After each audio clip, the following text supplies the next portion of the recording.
So we go. Okay. And we are up in five. Whew, my goodness. Here we go. Three. Hey, everybody. Welcome to the Santita Jackson Show. Happy Thanksgiving. I hope that you had a marvelous Thanksgiving. I did. Been so blessed to have yet another holiday with my family. I feel it most profoundly every year. And I felt it even more profoundly this year. You know, my father's had his health struggles. But the blessing is that he has come on through. The doctor said it's his will to live, his indomitable will that pushed him through. And we thank God for that. We thank God for that. In fact, he saw his shoes on the side of the room. He said, "Give me my shoes. I want out of here. I want to go home." We said, "Well, okay, yeah."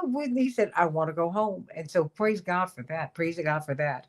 He has a form of Parkinson's that is the most advanced form, it's the most aggressive form. And yet he has persevered. And as long as he fights, we will too. And thank you for your prayers. Thank you. Thank you. And I want to extend a special thank you to the people of China. The Chinese ambassador to the United States flew in to check in on my father today, flew in especially to see him and to extend greetings from his people.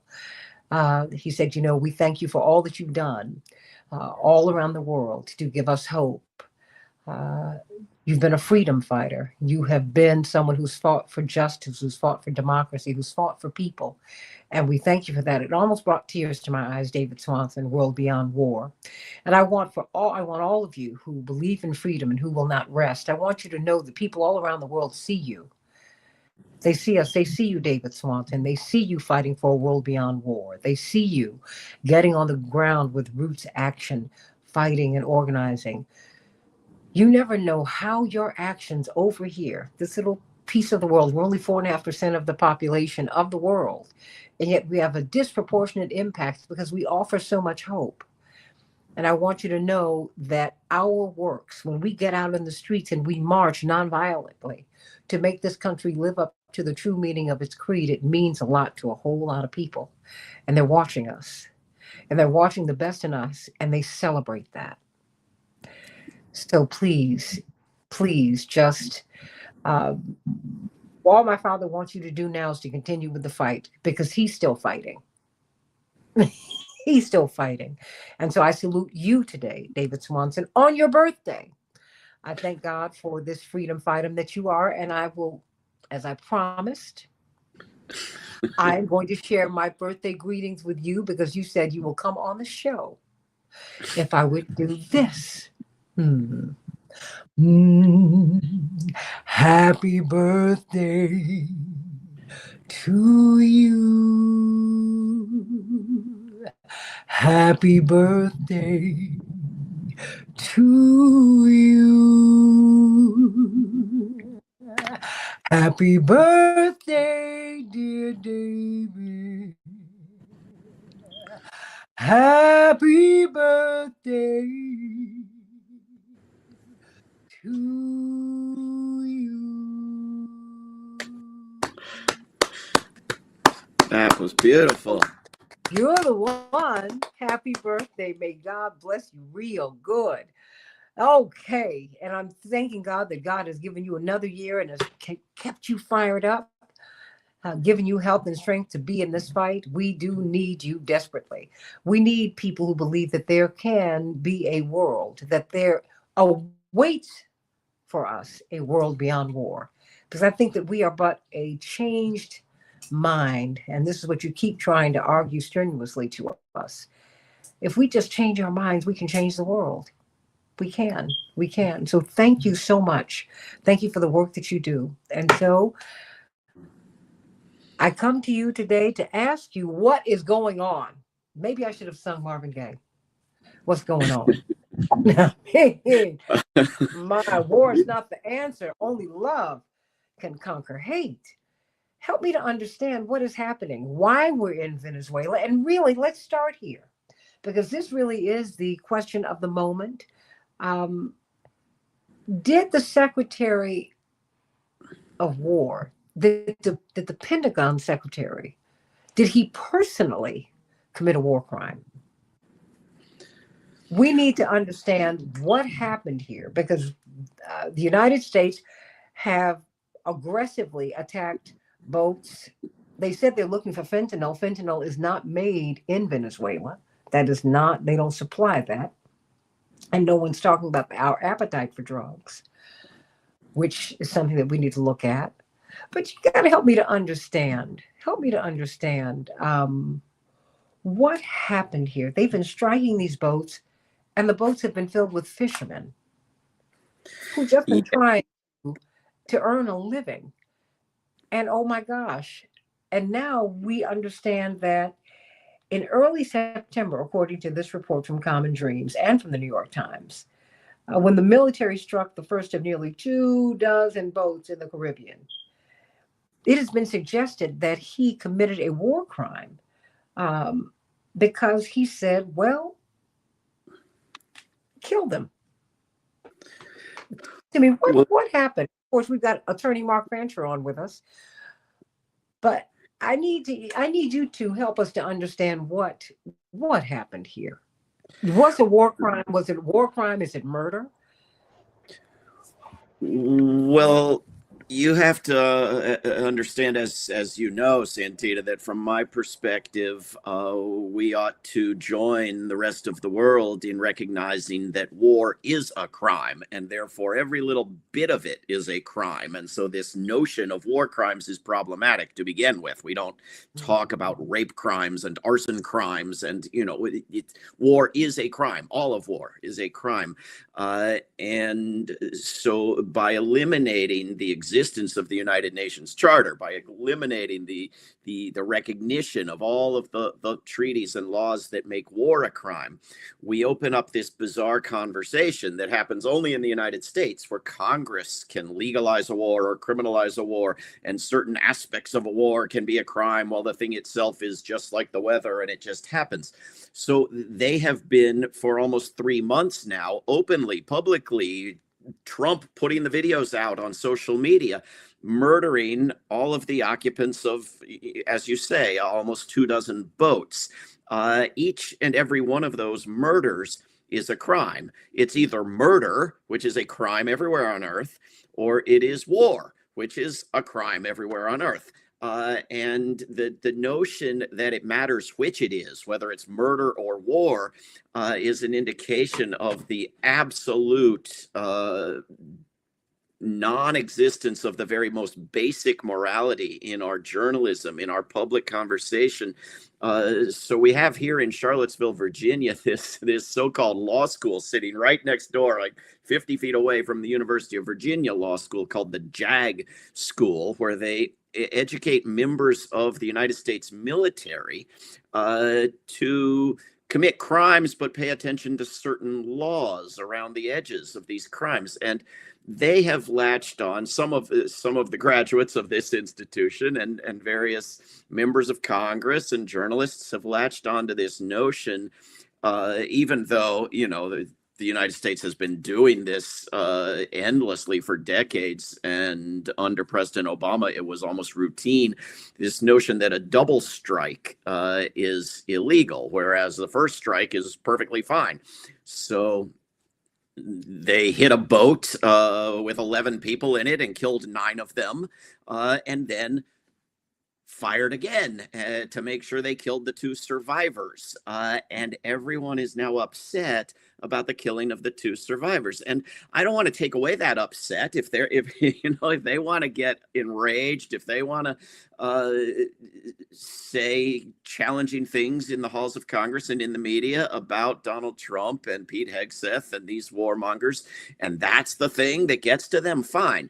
But you and I don't have to be in on that conversation. Like, killing 9 people is not more legal or acceptable than killing the next two people. It's all murder. It's all absolute lawlessness, immorality, and destruction. And it doesn't matter what the details of the drug lies are. It doesn't matter, where the boats are. It doesn't matter what the professions of the people on the boats are. It's murder.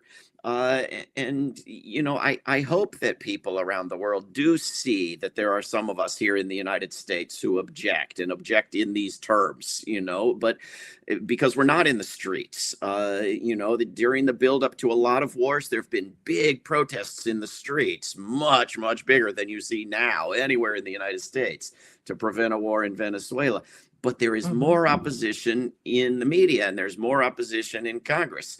And the media really, really matters to this president, even more than to other presidents. And so I think at the meeting that Trump is holding with his warmongering staff today in the White House, his attention is going to be focused on what does this look like in the media, because it's not clear to me that the U.S. media is going to wave flags and lose its mind and drool with war delirium the minute the bombs start falling on Venezuela, the way it typically does with every war. And I think that has to worry Donald Trump. I don't think he cares much about legal threats or accusations of violating the law. Clearly, Pete Hegseth doesn't. He tweets jokes about it.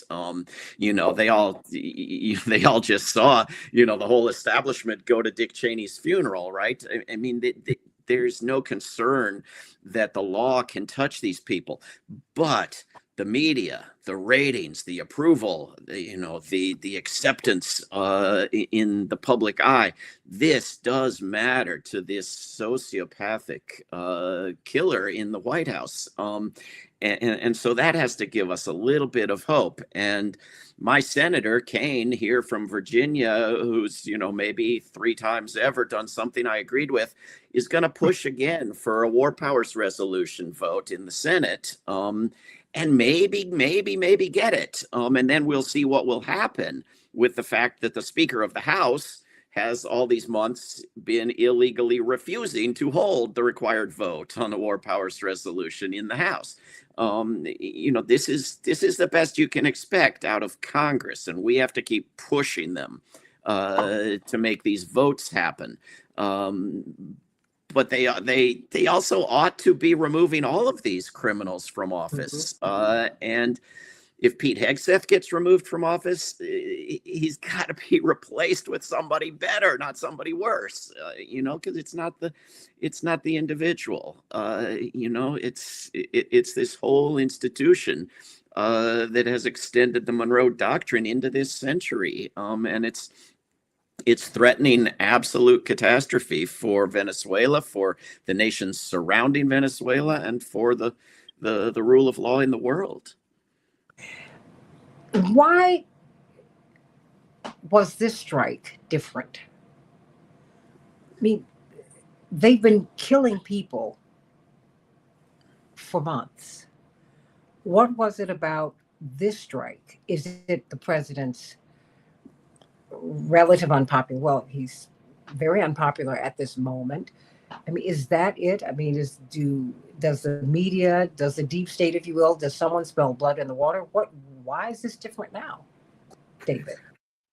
Well, I'd love to hear your opinion and Mark's and others, but I think it does have to do with the context and the media conversation much more than any written law. I think that the drug lies are very, very weak. Trump is, pardoning, the biggest drug dealers he can find who are behind bars, while claiming that this is all about going after drug dealers. There was this pretense for a while that these were boats full of drugs and they were at the United States border. And so, and people have gradually figured out, they've been given months here that these boats are over 1,000 miles away from the United States. Nobody knows who's in them or what's in them. They're not some sort of threat or invasion. The bombing people's houses is actually very, very different from speaking English with a Spanish accent or whatever the offense is of the people who immigrate to the United States. The lies are very, very weak. There isn't any even pretense of a military threat to the United States. Usually, wars are marketed with at least some, even if it's, quite obviously false, claim of some sort of threat of physical attack. And there isn't even that claim, that pretense at all. And there's been this conversation started by a number of alumni of the war machine who happen to be Democrats in Congress, talking about the fact that you're supposed to disobey illegal orders. And I don't know to what extent they put out that video and started that conversation because of things like the illegal occupation of Washington, D.C. by the National Guard and of other cities around the United States, and to what extent they were thinking about Venezuela. But it's played into the raising of this topic that's usually almost forbidden in the U.S. media of the legality or not of mass murder. And once you start questioning, it doesn't take long to recognize that this is simply murder, and war is no more legal. Organized murder, and the buildup has been so long that you're starting to get human rights groups saying it, and military lawyers saying it, and Congress members saying it, and Donald Trump's reaction has fed the flames, because he's talked about the need to hang Congress members who have simply said what every member of every military is supposed to be taught, the basic fact that you're supposed to disobey illegal orders. And so when you then start to get stories in the Washington Post and elsewhere about who said what when and who ordered, killing every last person on the boat and so forth, well, then there's something for people to latch on to. It's not enough for Trump to publicly display murdering people for months.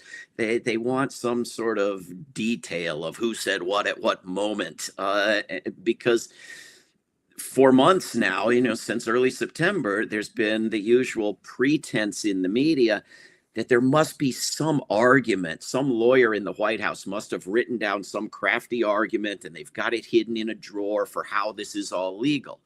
And so, when we eventually learn that, of course, there's no such thing, and have to start to admit the horror that there couldn't possibly ever be such a thing, and the details start to come out of who said what when, as they did with George W. Bush in the lead up to the war in Iraq. And it didn't stop that war, but they came out more and more after it had been started, when it was too late to prevent the initiation of that war.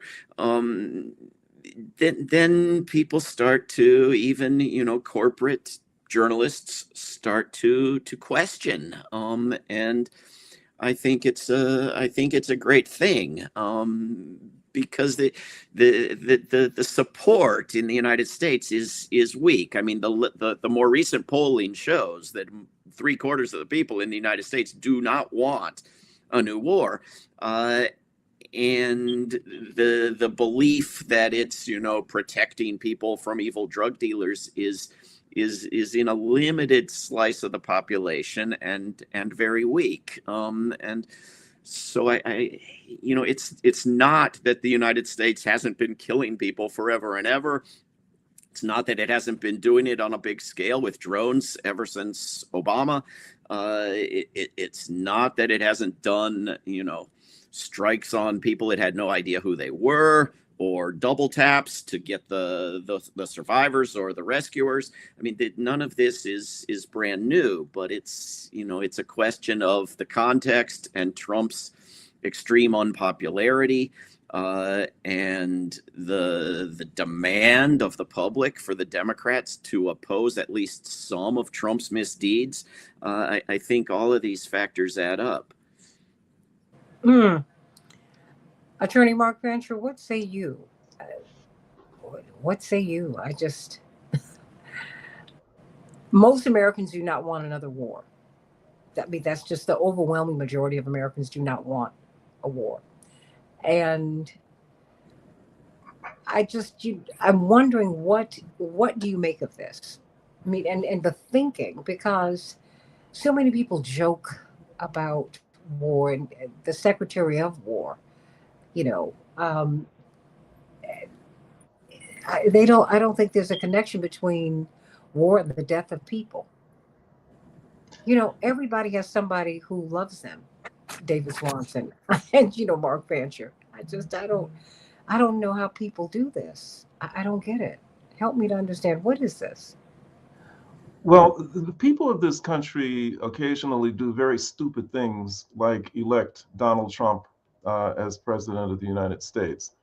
But to their credit, they have not wanted war since Vietnam. And Mhm. since Vietnam, when the people of this country drew a line in the sand and said, we do not like this type of thing, it has been a huge challenge for subsequent administrations and the Pentagon and everybody else who's part of the war machine uh, and the military industrial complex to figure out ways to continue to engage in acts of violence and warfare in a way that's not going to cause a great deal of reaction by the people of this country. And they've used a number of different strategies. In the earliest years, what they would do is they would have limited interventions. You go in, you invade Grenada, you subdue an island, and you get out before people have a chance to get really upset about it. Um, you create uh, villains, horrible people, whether it's Saddam Hussein or whoever it is, and you tell people that this is Satan on earth, and we have to go and deal with this threat right now. So you get people sort of on board, and you create a number of different lies and pretexts for limited military engagement. But those can only take you so far. At a certain point, then you can't do that anymore, and you have to start working through proxies. So that if you want to dislodge the government in Nicaragua when it was under the leadership of the Sandinistas, then you create an entire guerrilla army that is of local people who are known as counter-revolutionaries or Contras, who you fund and to who you direct through the CIA to go in and to do U.S. dirty work and to do the military action on behalf of the United States without U.S. troops actually getting involved. In Africa, you create U.S. Africa Command or AFRICOM, which is a way of waging war in Africa without actually using U.S. troops. What you do is you have military people who are stationed from the Cape to Cairo in Africa, whose job it is to the public to do things like to dig wells and to bring medicine to communities and villages and things like that, but who are actually advising the local African armies and directing them in missions that are intended to advance U.S. Imperialist interests in Africa. Then you also have available to you drones, which you can use to take out a number of people, and it seems very clean. It seems, not threatening, at least not to U.S. citizens, because actual troops are not at risk when you do that. You can take out the bad guys and do it without any risk to people actually enlisted in the U.S. So people don't want war, at least from the standpoint of putting U.S. troops at risk. They may not have advanced to the level where they reject war as a concept, but they do not want to put U.S. young people at risk. And anytime anybody threatens to do that, then whoever is threatening to do it hears from people about it.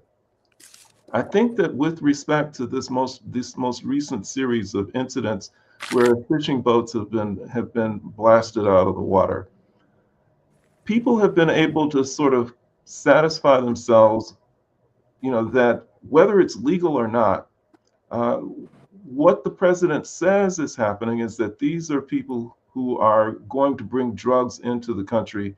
And so, okay, maybe that's sort of a threat to our security. And so maybe they're going to take care of it and they're going to wipe it out.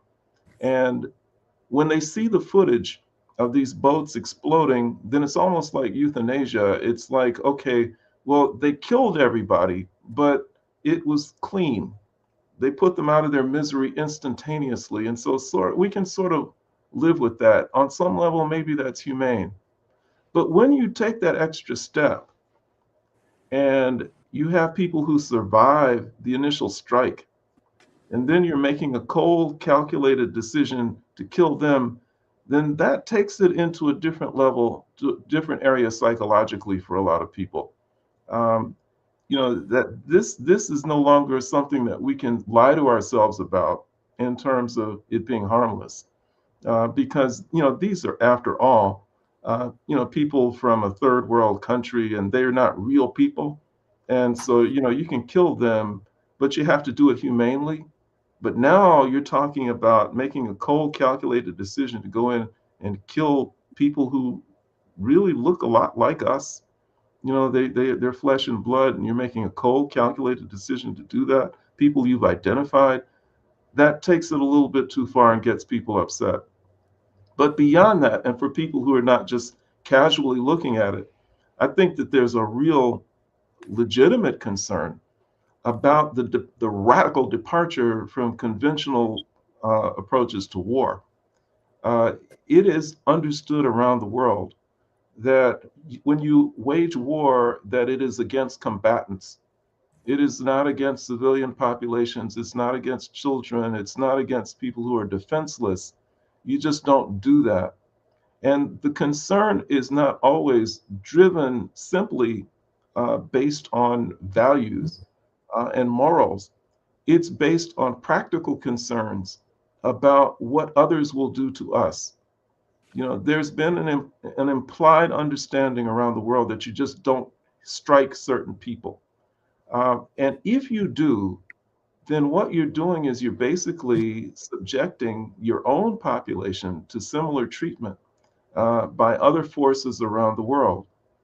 If the US departs from conventional approaches to warfare, and uh, they're doing this kind of thing, then it's only reasonable to expect that enemies, quote unquote, are going to do that to US civilians, US fisher people, uh, others who are defenseless and who are not combatants clearly.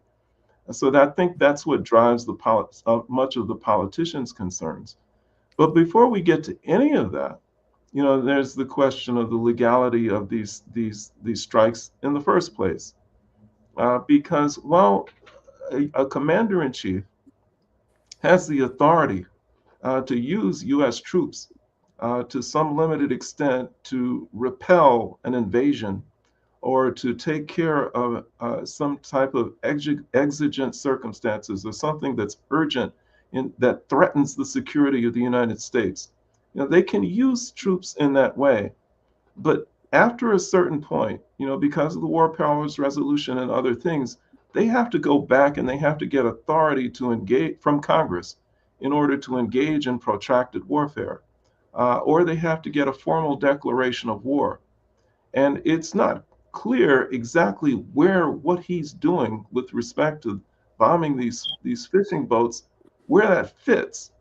And it's like so much of what the Trump administration has done, so much of what they've done does not fit within the established legal framework, because nobody in their wildest imaginations ever contemplated that any president would do all of this weird stuff. I mean, it was just beyond anybody's imagination that people would do these kinds of things. So they didn't anticipate it with laws and policies that are a good fit for some of the kinds of things that he's doing. The idea of a US president just spontaneously and out of the clear blue, firing missiles and rockets and bombs at fishing boats in Venezuela is just so unbelievable that where do you put that? I mean, where does it fit? And so it's clearly illegal, for a number of different reasons, but it is in many ways without precedent, and it feels awkward and uncomfortable to try and figure out how it should be addressed and who should address it. David Swanson, is this really foreign to or alien to the American experience?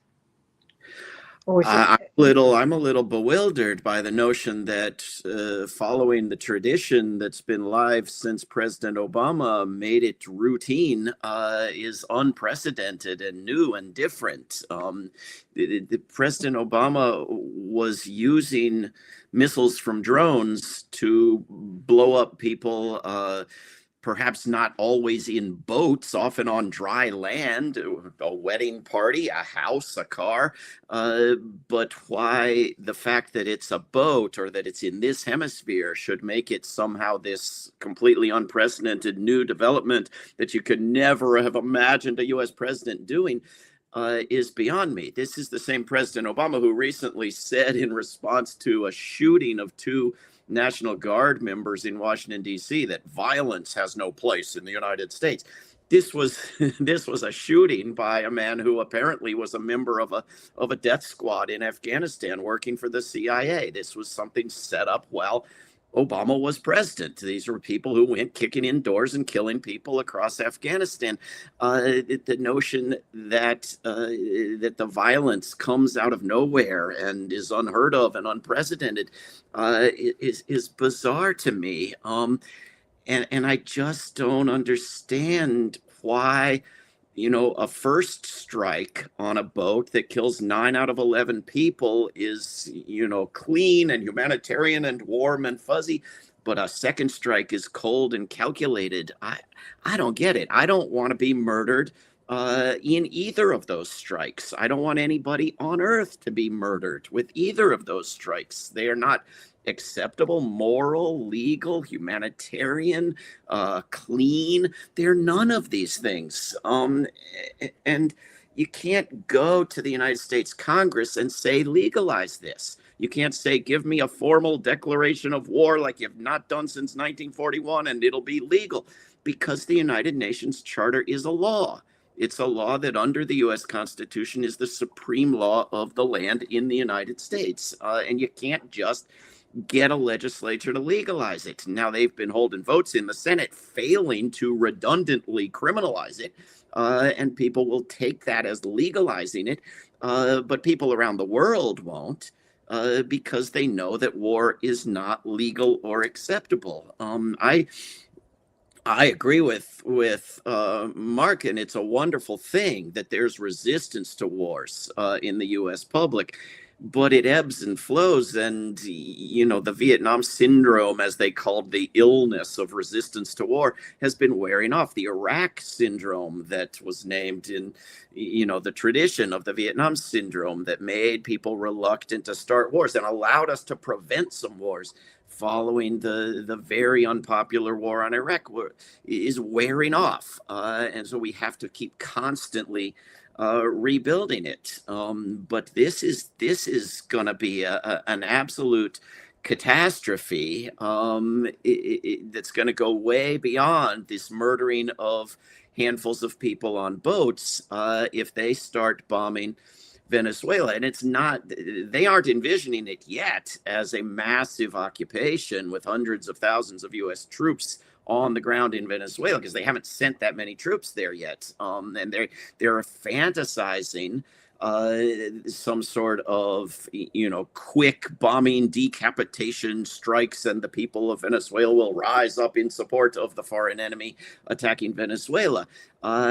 And this appears very unlikely because the people of Venezuela are, for the most part, rallying around their government. Those who support the sanctions and the threats and the possible invasion, even those who get Nobel Peace Prizes for doing so, are in a small minority.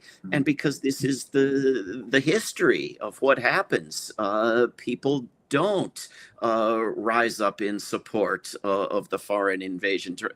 Trump has done a much more effective job openly fixing elections in places like Honduras now and in Argentina and so forth, which seems to upset very much fewer people in the United States than the pretense that Vladimir Putin fixed Trump's election. Then he's had much more success with that approach than thus far he or his predecessors in the White House with trying to overthrow the government of Venezuela. Nothing has worked, and nothing appears like it's going to work very easily. And so I think we're 6 days out now from Pearl Harbor Day, and the general mythology of U.S. as innocent do-gooder in the world, killing for justice and peace. And Trump's relying just on that, because he's not coming up with the sort of super effective propaganda that's been used in other wars in recent years. And I think we should all be very, very glad for that, but we should keep pushing urgently and noisily against escalating this war. Yeah, What might let me clarify okay? just a little bit. I actually agree with you. I think that Obama is in the same category as No, please Trump. explain. I'd like you all to explain that, because that's something I think that would set many people back a few paces. Yeah, I mean the idea of just summarily and spontaneously killing people is something that I think both Obama and Trump have done. Obama, I used to call him the king of drones because he used them just he handed out deaths through drone strikes in the way that you hand out Halloween candy.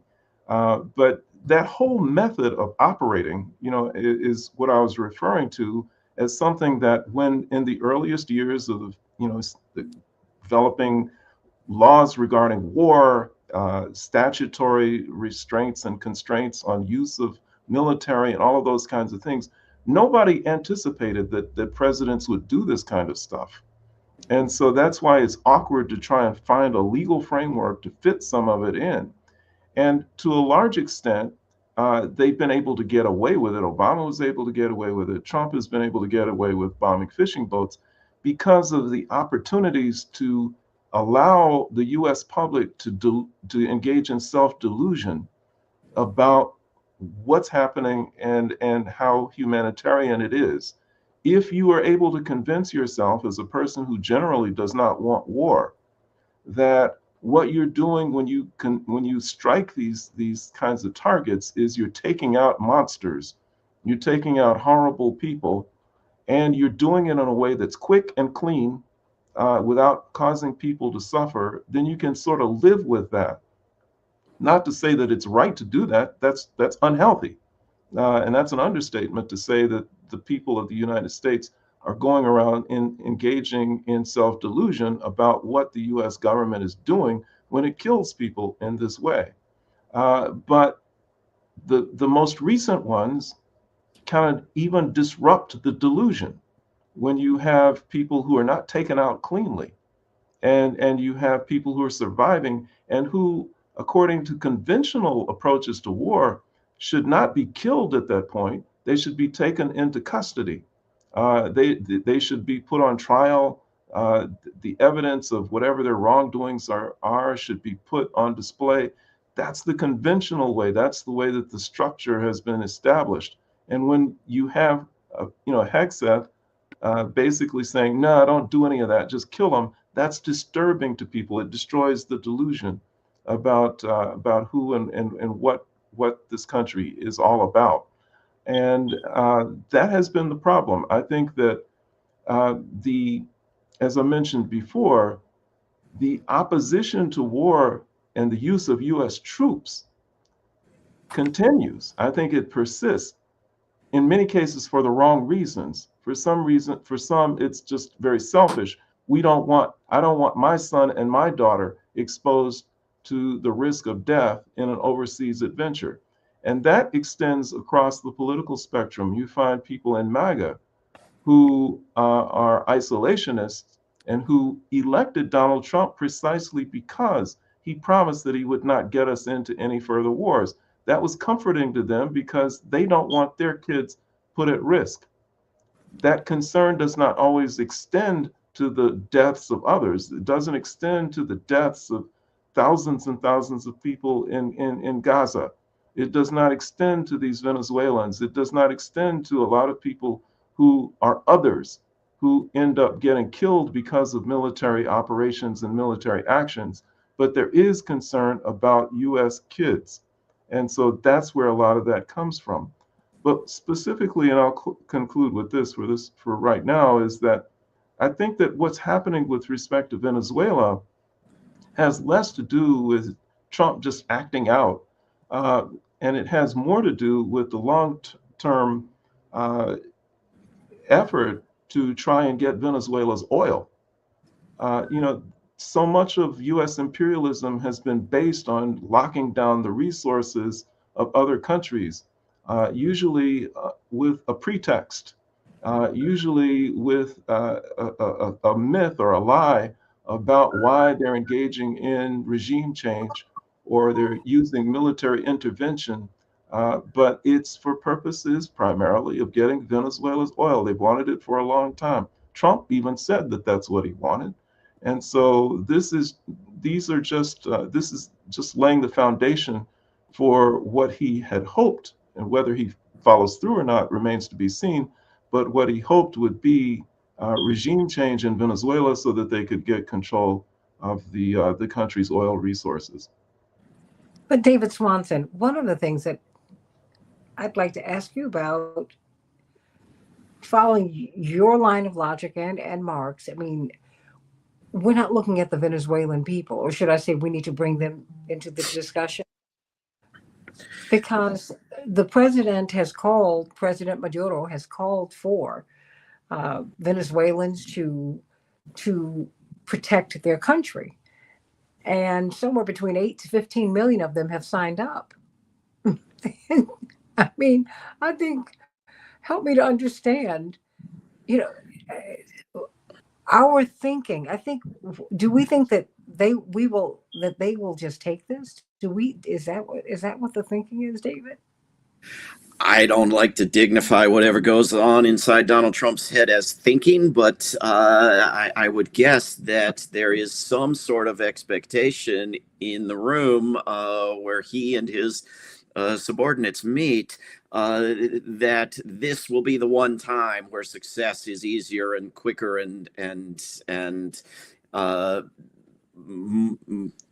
faster than any other war. You know, the wars are generally predicted to be quick, easy cakewalks, and then end up being difficult, problematic quagmires. And I think Trump's honesty about the oil, about wanting to get Venezuela's oil, about the problem with the war on Iraq being the failure to have stolen all the oil, hurts him with a segment of the U.S. public. I mean, because there's a segment of the U.S. public that wants that honesty and is open about those things, that agrees with him. Go kill everybody and steal all their stuff. But there's another segment of the U.S. public that has to be given a sort of a humanitarian marketing of each war, and either of those chunks of the U.S. public is short of a majority. You have to get both. You have to say, we're going to kill the dirty, subhuman creatures, and we're going to bring democracy to the benighted people who need our help. You have to do both of those things, and he's only doing one of them. And I think that I agree with Mark that what U.S. governments try to avoid in general in wars is the death of people who matter, of U.S. citizens, of U.S. troops. At the same time, the killing of U.S. troops is the golden ticket to war escalation. Once Trump manages to get some U.S. troops killed, it's a big excuse. There's always, I mean, we saw this in Iraq. We see this with every war. Once you get some people killed, you have to kill more U.S. troops for the benefit of the ones who already got killed, so they won't have been killed in vain. I can't explain it in a way that sounds like it makes sense, but this is what they do, and so yeah, they're trying to avoid a major occupation. They're trying to do it on the cheap.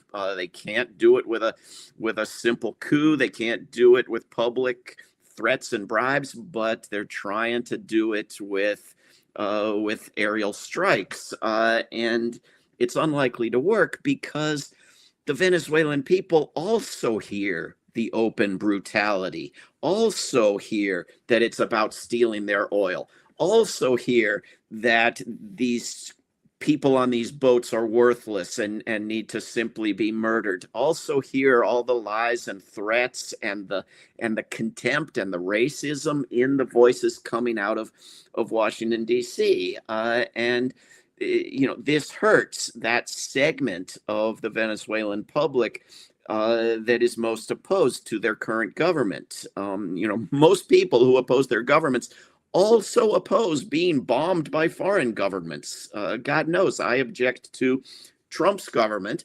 And at the same time, I don't want my house to be bombed. This is how most people who don't get Nobel Peace Prizes and live in Venezuela think. And they are terrified. They're facing the possibility of a bombing campaign, and the rest of Latin America as well. This is not going to be contained within Venezuela, and the people behind it don't want it to be. I mean, they're already talking, as they were talking with Afghanistan and Iraq, about getting through 7-8 countries in this way. They're talking that way now about Latin America, which is uniting Latin America against this effort to quote unquote liberate Venezuela and Nicaragua and Cuba and so on. And so I really think that, as this professional TV personality, Trump is doing a terrible job of communication on this one, and that's to the benefit of the world, I hope. Well, how do you think this will resolve itself? You, Mark Fancher. I mean, where are we in this? Are we at the beginning? Are we at the end of the beginning or the beginning of the end of this? Because this outrage about what happened to these persons on this boat. Well, this happened in September. It's now December.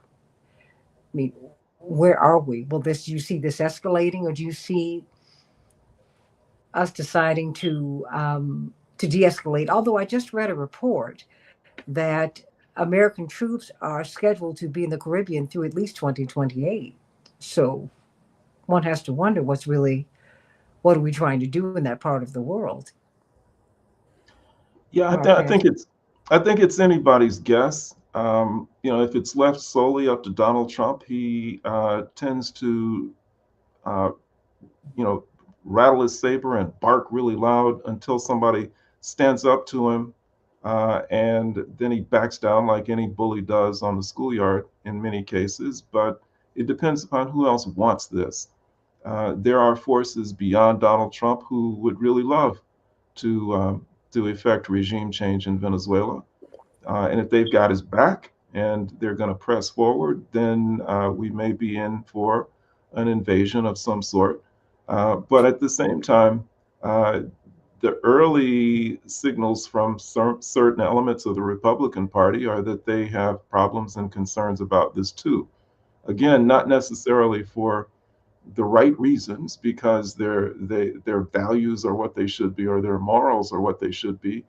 But when you do things in such a reckless and sloppy manner, then you reveal who you really are as a country. The U.S. is a bloodthirsty, imperialistic monster, but it has done a very good job in the minds of many people around the world of disguising itself. And even people who understand intellectually what the U.S. is really up to don't often have the opportunity to point to blatant examples of just how criminal many of its escapades are. And when you do something that's very sloppy like this, it exposes just the brutality of the U.S. and the fact that it's willing to kill innocents with reckless abandon um, in such a flagrant way. Then that's threatening to the whole illusion that's been constructed about who the U.S. is as a country. And so they too might join in trying to shut this down, at least for the moment. But I think that the imperialist agenda is and always has been to lock down the world's resources. And if they can't get Venezuela's oil this time around, then they'll figure out another way to get it. But I do think that they underestimate generally the extent to which there is mass support for Venezuela's current government, and not just among the people of Venezuela, but the people of the world. You have to remember that Venezuela is the country that at a time when people in the U.S., poor people in the U.S., were having trouble, uh, affording heating oil, that they reached out and said that we will provide free heating oil to poor communities in the U.S. Venezuela has offered and extended its solidarity to struggling people throughout the region and indeed throughout the world. Their socialist orientation, their socialist agenda is something that resonates with many people on a mass level, a grassroots level. And when you build up goodwill in that way, when you demonstrate that you stand with real people, then you generate a certain amount of honest and genuine support among many people. And the resistance to trying to take them out is likely to be greater than they're hoping as they make their war plans. Well, I'm going to give it to the birthday guy to close us out, to help us to understand what it is that we are looking at. And I'm so grateful to have had you and Attorney Fancher with us today because we are looking at a lot of things happening. Um, but I believe that we will have peace one day. I hope it will be soon. But help me to understand what it is that we're looking at in this conflict and where you hope that we will go, David Swanson. World beyond war. How do we get there? Well, I think Mark is absolutely right that Venezuela's government, despite all its flaws, as they all have, has done some terrific things in recent years and has socialistic ideas and directions that people support or from around the world. That, I think, is also a motivation. That is also part of why Marco Rubio wants to destroy Venezuela and Cuba and other countries. That's combined with the oil motivation, with the weapons companies' motivation, and to the extent that it's real or imagined, with the ratings and popularity and approval motivation. Usually wars have all of these and other factors making them happen that are all separate from the advertised motivations for wars. Again, I have to hope that the ratings and approval and popularity part of it is missing, or that we can do enough to make it clear that it's going to be missing very soon. We as a public, as Mark said, are not always that bright. And when it comes to wars like Afghanistan and Iraq, you can get polls on day one saying a majority supports the war. But within a year and a half, you have huge majorities from there on out saying nobody ever should have supported this war. And so we don't learn fast enough. But if we can learn more quickly, if we can oppose this thing the way we would a year and a half in now, instead of a year and a half in, instead of after hundreds of thousands of people are killed, that would be the most wonderful thing imaginable to make, to pull the Venezuela syndrome out of nowhere before the major war on Venezuela. That would be the most positive development I can imagine. Even if Donald Trump is part of it, even if Donald Trump stands up to the warmongers because he knows how unpopular they're going to make him. That would be a one. I still want him removed from office. I still want him prosecuted and punished for all of his many, many crimes. I still don't believe he's bringing peace to Ukraine, no matter what he says, etc. But if we can compel him and the rest of the government, if we can do it through Congress, if we can do it through Senator Kane's efforts in the Senate or anybody else, we've got to try, because this is a matter of many lives and deaths. And I hope that we can show a better face and a smarter approach to the rest of the world than what we've been doing in recent years. And they are counting on us, everyone.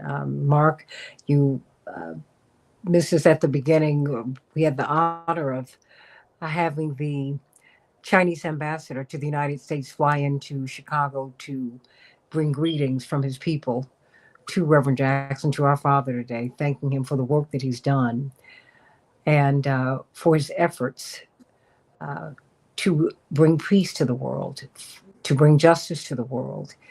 They said, you've given us hope. When we saw a Black man making so much sense and making so much space for all of us on the world stage in America, that gave us hope. And but as Bernie Sanders said on my show some years ago, he said, Reverend broke the color barrier for sure, but he gave space to white progressives like me. This truly is a rainbow, everybody, and we are one people. If you believe in God as I do, we are all children of the same God, of the same Creator. We're all brothers and sisters and brothers, and it's our world, and we need to be righteous and correct stewards of it. No more war. Let us have peace. Let us give peace a chance. Let's try it. Let's have a world beyond war. Happy birthday, David Swanson. And happy birthday, Carol Soskin. Happy birthday to you. Happy birthday. Happy birthday. May God bless you. Love you, Mark Fancher. Love you, David Swanson. Love you, Carol. Love you, Robert. Love you, everybody, but especially you, Carol's having a birthday. She had a birthday yesterday. I missed it. God bless you, everybody. Coming up, we're going to talk about Afghanistan. Who is the young man who drove across country and killed at least one National Guards person? Another one is fighting for his life. It turns out he worked for the CIA. He was part of the death squads. He was trained as a child to kill on behalf of the United States in Afghanistan. Is there a tie? Is this imperial blowback, as people are calling it? AM 950 Radio, the voice of progressive Minnesota, the Santita Jackson Show. Coming up in a couple of minutes.